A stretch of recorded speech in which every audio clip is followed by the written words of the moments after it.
Good afternoon. What is a cool, grey and cloudy day? It is Monday the 31st of October and I'm in the reading nook with a nice hot cup of tea and a parcel to unbox.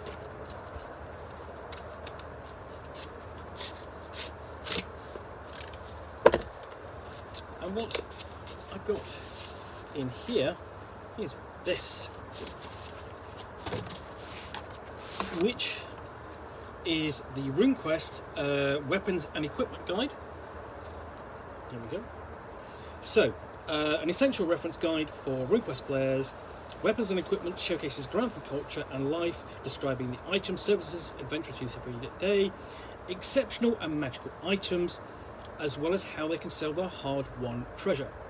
Inside you'll find new weapons, armour and adventure equipment, beasts of burden, mounts and awakened animals, exotic and rare goods such as magic crystals, enchanted items, extraordinary gems and rules for attunement, mercenaries and hirelings, dwellings and rules for expanding, improving and customising holdings, guidelines and travel times for journeys across Glorantha,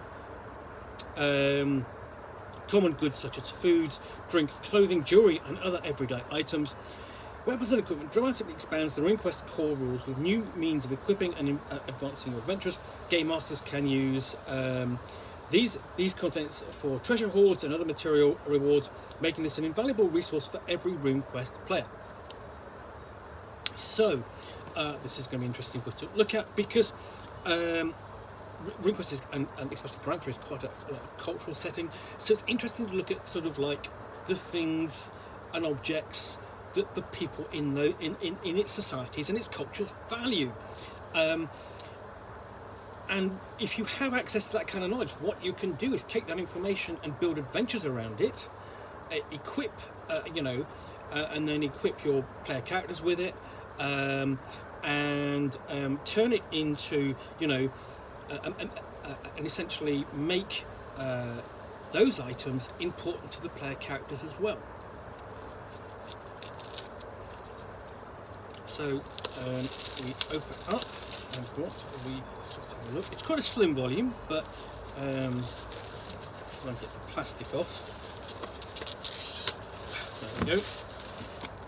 So we've got the blurb on the back and the front, and it's got essentially a party sitting down, presumably with a trader, and looking over goods and items that, or their equipment. It's either sort of they're looking at the goods and items they found as treasure, or potentially, things for sale. So we get inside. So, weapons and equipment, wondrous items, and useful goods for RuneQuest.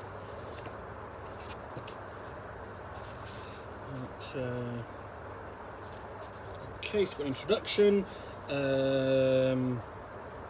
and we've got a quick guide to basically weights and measures, and the market, availability of goods, Grantham currency, and so on. And this is useful in general for your game. A lot of players and their characters like to go shopping. And so they can find out and get somewhere what's on sale. And basically, they wander into a town. There's a market. What's on sale? It's also useful for other particular player characters, especially if they belong to cults like Isseries or Argar, and so on, who specialise in or Isseries, or they are trading. So we've got a quick guide here to selling loot, handling masterwork items, and also maintaining your gear. So it's going to be broken. It's going to wear out, and that can be used to sort of like colour the player characters' adventures and so on. Then we've got a Bronze Age world, which is talking about Glorantha metals. And what is bronze in the setting, because it's a bit different to what you would normally expect to bronze to be, and then the metals that were discussed in the first age,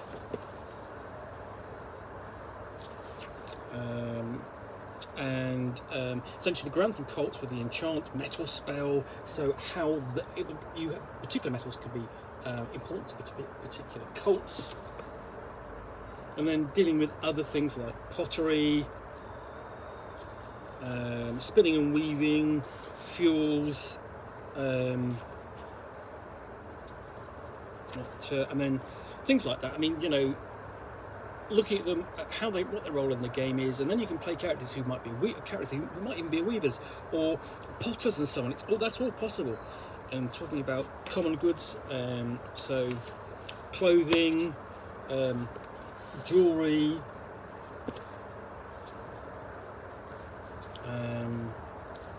cosmetics, tools, instruments,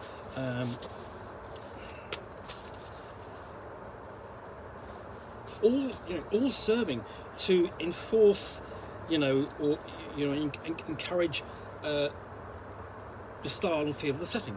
Tools, instruments,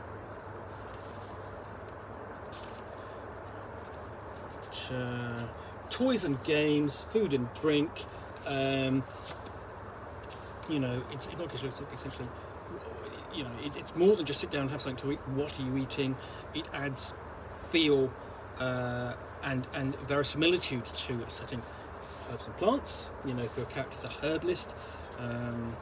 Exotic raw materials like ambergris or feathers, mineral pigments and so on. Household goods and trinkets before we get into adventuring gear. And the thing is, when you come to a role-playing, adventuring gear is what everyone thinks about. But, and that's the same with RuneQuest, but at the same time it's not. So hence you have sort of like all the household goods, that will be interesting to read about. Beasts and how they, including riding beasts such like the exotic creatures that the dragon newts ride. We've got a table of beast prices, discussion of war beasts down there. And also there's a section on training animals and handling even more exotic beasts if you want to add them in your game. There's a particular guide here, so you've got stats here for both the moose and then the reindeer, mobile dwellings and mount speeds.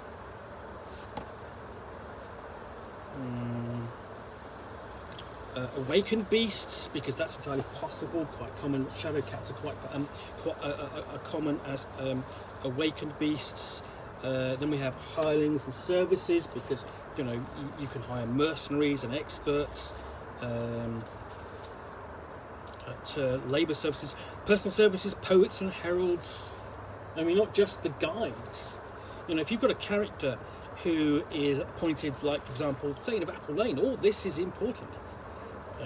How to handle sages and scribes, and then of course dealing with the difficult subject of slavery and the issue of slavery in gameplay that is handled there. It's part of the setting. But it is different to what we accept as real world slavery in general. It has its negative connotations, but it has its positive ones. I think it's how it's played out and explored in the setting. So tattoos and magical services, again, they're also covered.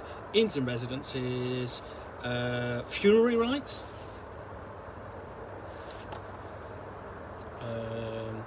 and then we get on to sort of a section that almost every role player sort of first looks at. We have weapons.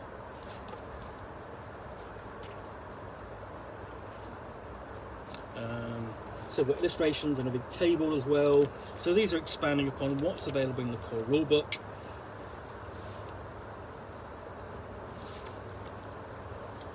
Rules for entangling, so useful if you've got a whip or a net.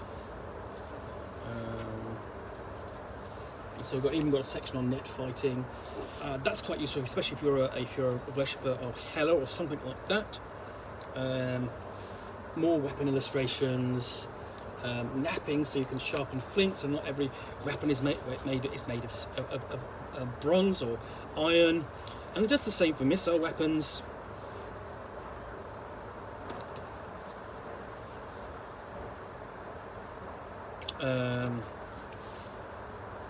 So you can arm not just your player characters with different weapons, but also your PCs.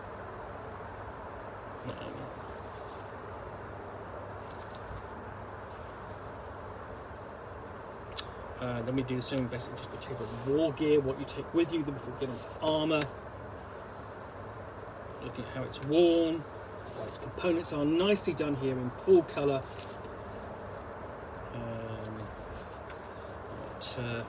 Tables for that.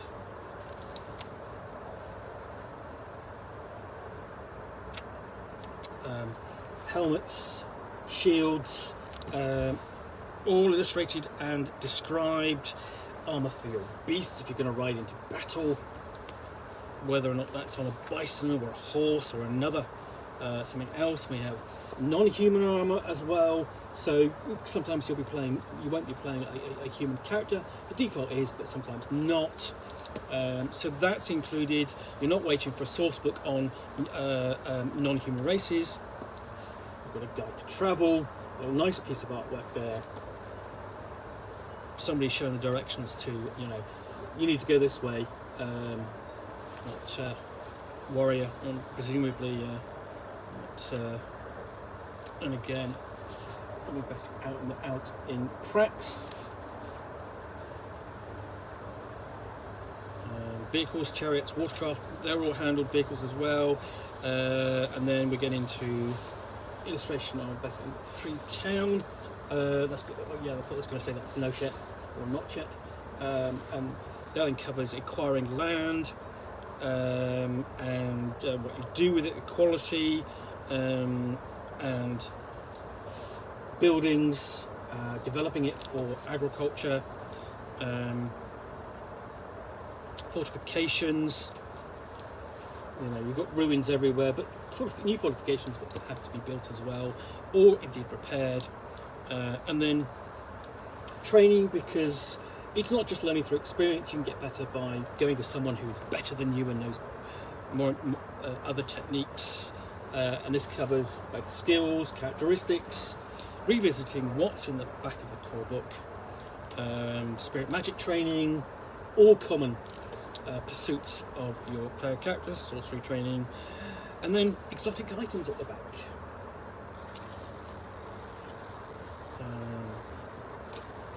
Including powered crystals, spirit trapping, power storing crystals, minor enchantments, strange enchanted items. Section feels a little short, I think, but we've got a list of common enchantments, so you can create a range of items here, whether taken directly off here or being inspired, and so on. So you even got, for example, an enchanted bronze cuirass at the end there. So yeah, that's RuneQuest role-playing Glorantha. Essentially, weapons and equipment. Really adds a lot of depth to Glorantha, and if you use it, adds a lot of depth to your game if that's what you want. So yeah. Weapons and equipment guide for RuneQuest role-playing in Glorantha. Anyway, hope you've enjoyed this unboxing in Nook. If you have, please do click on the like button down below. And of course, if you've got any comments or feedback, I appreciate you taking the time to post those. And lastly, if you want to be alerted to yet more unboxings in Nook, where you will see me out here with a parcel containing a book or game which I will unbox and chat about to the best extent of my knowledge for roughly 10 minutes or so, all of course accompanied by a nice hot cup of tea. Then please do hit the subscribe button down below. In the meantime, thanks again for watching. I'll be back again soon with another unboxing in the Nook. Bye for now.